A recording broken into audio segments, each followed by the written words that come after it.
সাহিত্যের পথের আগের পর্বে আমরা জেনেছিলাম যে বাংলা গদ্য কোথা থেকে মোটামুটি শুরু হয়েছিল। মোটামুটি ভাবে যদি বলতে হয় তাহলে আমরা সকলেই জানি যে বাংলা সাহিত্যের বা বাংলা আমাদের ভাষার যে আধুনিক জগৎ সেই সময়কাল থেকেই বাংলা গদ্যের রমরমা বাড়ে। কিন্তু তার আগে কি বাংলা গদ্যের ব্যবহার ছিল না? সেটিও যে ছিল সেই বিষয়টি নিয়েই আমি আগের পর্ব করেছিলাম। আজকের পর্বে থাকবে 1800 সাল থেকে আধুনিক কাল পর্যন্ত বাংলা গদ্যের গতিপথ কিরম ছিল। ঠিক আধুনিক কাল নয়, কবে থেকে মোটামুটি ভাবে বাংলা গদ্যকে ঠিকঠাক জায়গায় কারা পৌঁছিয়ে দিয়েছিলেন। আজকের পর্বে এই বিষয়টি থাকবে, তাই জন্য শেষ অবধি দেখার অনুরোধ রইল।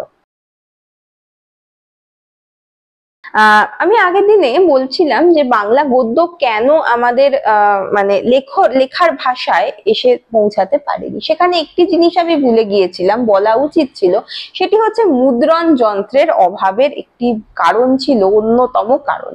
কারণ আমাদের দেশে তখনও কোনো রকম ছাপাখানা নির্মিত হয়নি, যে কারণে বাংলা গদ্যকে সেই অর্থে আমাদের ব্যবহার্য বিষয় হিসেবে ধরা হতো না।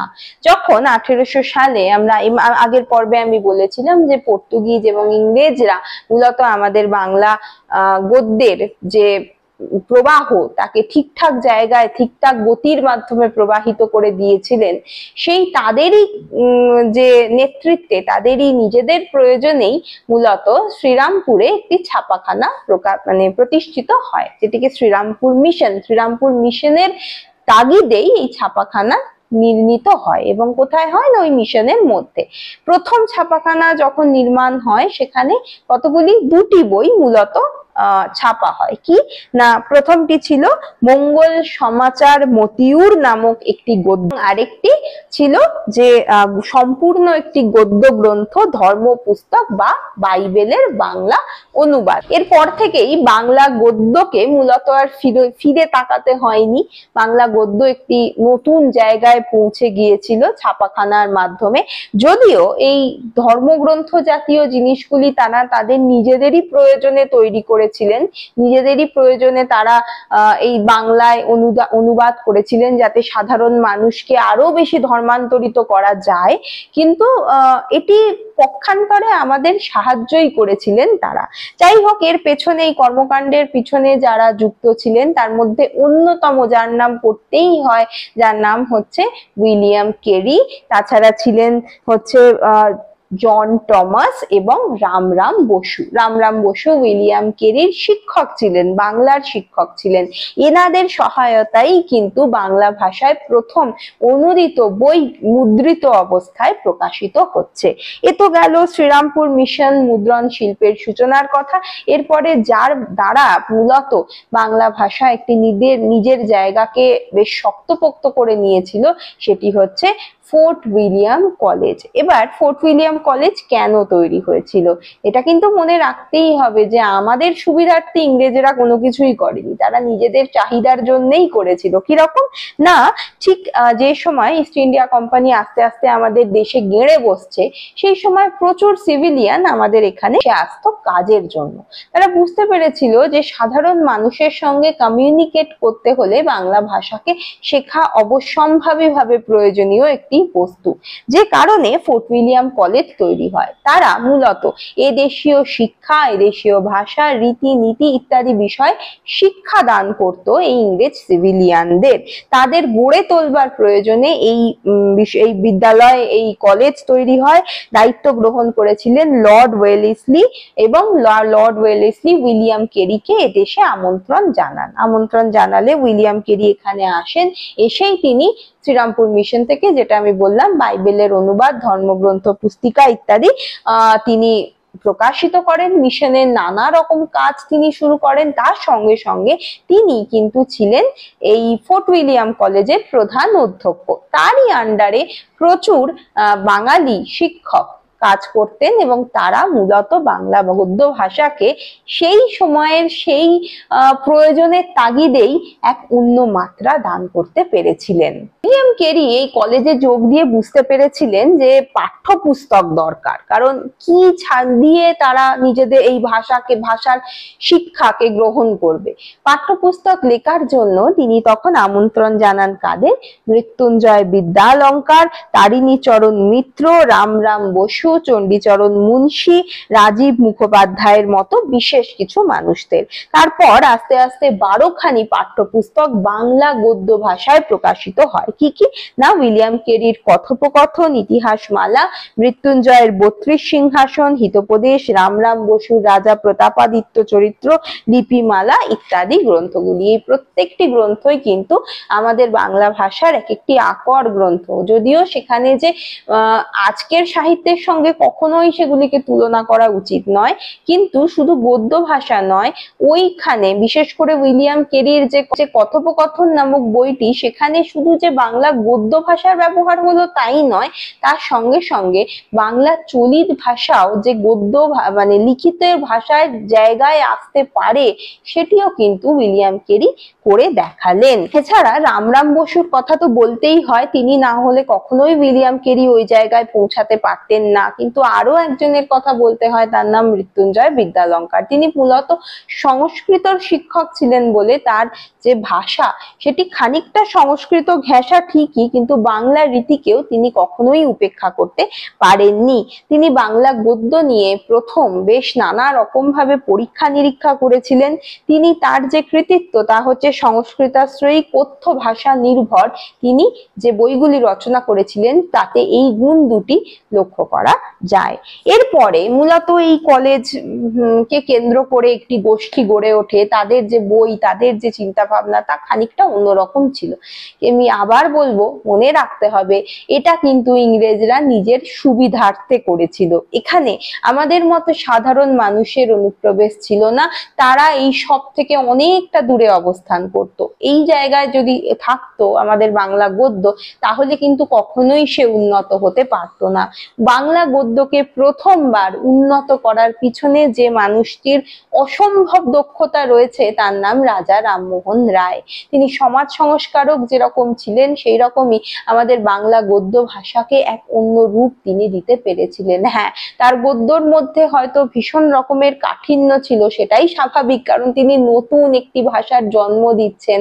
তিনি ওই কলেজের যে চিন্তা ভাবনা, কলেজের যে বিদ্যার যে রূপ, সেখান থেকে সম্পূর্ণভাবে বেরিয়ে আসছেন তার লেখনির মাধ্যমে। তিনি বৃহৎ সাধারণ মানুষের জন্য বই লিখতে শুরু করেছিলেন, যদিও তার যে বিষয়বস্তু ছিল সেগুলি বেশ কঠিন ছিল বলে তার ভাষাও কঠিন ছিল। হয়তো সর্বসমক্ষে তার ভাষা যে খুব পৌঁছাতে পেরেছিল তা নয়, কিন্তু তিনি যেভাবে বাংলা গদ্যকে ধরেছিলেন সেটা কিন্তু আমাদের ভুললে চলবে না। আমাদের বাংলা গদ্য যখনই একটু বেশ সাবলীল হয়ে উঠলো রাজা রামমোহন রায়ের রচনায়, সংবাদ কৌমুদীর মতো পত্রিকার দ্বারা, তখনই আরেকজনের কথা বলতে হয়, তার নাম ভবানীচরণ মুখোপাধ্যায়।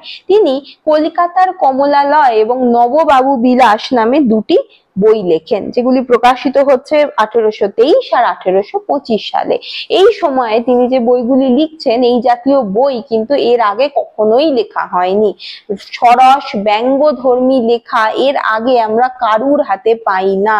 শুধু তাই নয়, অনেকে বলেন নববাবু বিলাসে মোটামুটি ভাবে উপন্যাসের একটি অস্পষ্ট যে রস সেটি লক্ষ্য করা যায়। তাছাড়া বাংলা ভাষায় প্রথম লালিত্য এবং রস এই বিষয়টাও কিন্তু এই ভবানীচরণ বাবুর হাত ধরেই আসছে। এরপর যার হাতে মূলত বাংলা গদ্য প্রাণ পেল, তার আগে অবধি ছিল না, যিনি বাংলা গদ্যকে এক যুবক করে তুললেন, সুন্দর করে তুললেন, তিনি অবশ্যই বিদ্যাসাগর। তারও আগে তত্ত্ববোধিনী পত্রিকার দ্বারা খানিকটা পরিমাণে বাংলা গদ্যের ভিত তৈরি হয়েছিল।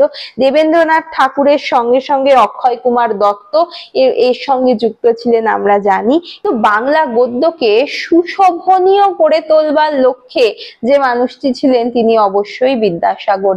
তিনি বাংলা গদ্যের ঠিক মতো স্থান করে দিতে পারলেন। জ্যোতি চিহ্নের ব্যবহার থেকে আরম্ভ করে গদ্যকে যে সুন্দরভাবে গড়ে তুলতে হয়, যা কিনা আমাদের পড়তে ভালো লাগে, এবং তৃতীয় মেন পয়েন্ট যে জনসাধারণের যেন প্রয়োজনীয় গদ্য সেটি হয়ে ওঠে, পড়াশোনার ভাষা হয়ে ওঠে, মনের যে ভাব সেটিকে প্রকাশ করার জায়গা যেন হয়ে ওঠে, সেটি কিন্তু বিদ্যাসাগর করেছিলেন। তার আগে এই বিষয়টি কেউ করতে পারেনি। একদিকে জ্ঞান চর্চার জায়গায় যেরকম ভাবে তিনি গদ্যকে দাঁড় করিয়েছিলেন, সেই রকম ভাবেই তিনি আবার সরস লেখা, বাচ্চাদের জন্য লেখা এবং গদ্যের যে প্রাথমিক রূপ অর্থাৎ বর্ণ পরিচয়, এই বিষয়টি মানে আমাদের বর্ণের সঙ্গে পরিচিতি ঘটানো, এই বিষয়টি কিন্তু বিদ্যাসাগরই তৈরি করলেন। তাই বাংলা গদ্যকে সঠিক জায়গায় যিনি প্রথম দাঁড় করিয়েছিলেন তিনি অবশ্যই বিদ্যাসাগর। আমি এর আগে তত্ত্ববোধিনীর কথা যেহেতু বললাম, তাই অক্ষয় কুমার দত্ত,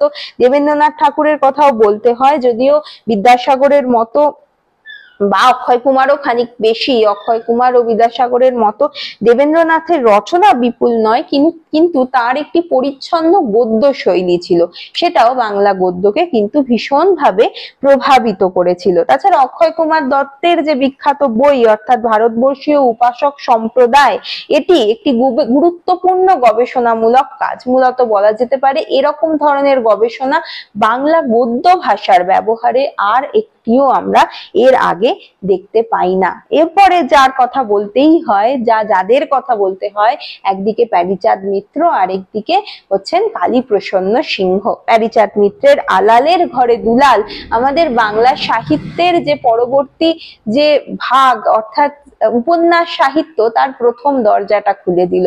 শুধু তাই নয়, সরস ছোট ছোট চলিত বাক্যের ব্যবহার, বাংলা গদ্যেও যে প্রয়োজনীয়তা তার রয়েছে, প্যারীচাঁদ মিত্র প্রথম দেখালেন। সেই যে অবস্থা সেটির পরিপূর্ণতা ঘটালেন কালীপ্রসন্ন সিংহ।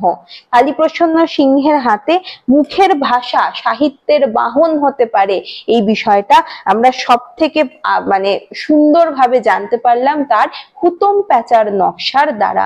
তাছাড়া এর আগে নকশা জাতীয় লেখা, এই যে ইংরাজিতে যেগুলি স্কিট জাতীয় লেখা, এগুলি ছিল না, সেটাও কিন্তু কালীপ্রসন্ন সিংহ আমাদের বাংলাতে নিয়ে এলেন। এবং তারপরে যার হাতে মূলত বাংলা সাহিত্য সাবলীল এবং বলা যেতে পারে যুবক হয়ে উঠল, তিনি অবশ্যই বঙ্কিমচন্দ্র। বঙ্কিমচন্দ্রের গদ্য নিয়ে আরেকটি পর্ব আমি অবশ্যই করব, তবে ওখানে অল্প করে বলি, বঙ্কিমের লেখা আজকালকার দিনে অনেকেরই বেশ শক্ত বলে মনে হয়, কিন্তু বিভিন্ন ক্ষেত্রতে যে বাংলা গদ্যকে বা বাংলা ভাষাকে সাহিত্যধর্মী করে তোলা যায়, সেটা কিন্তু বঙ্কিম ছাড়া কারুর পক্ষে বোঝানো সম্ভব ছিল না।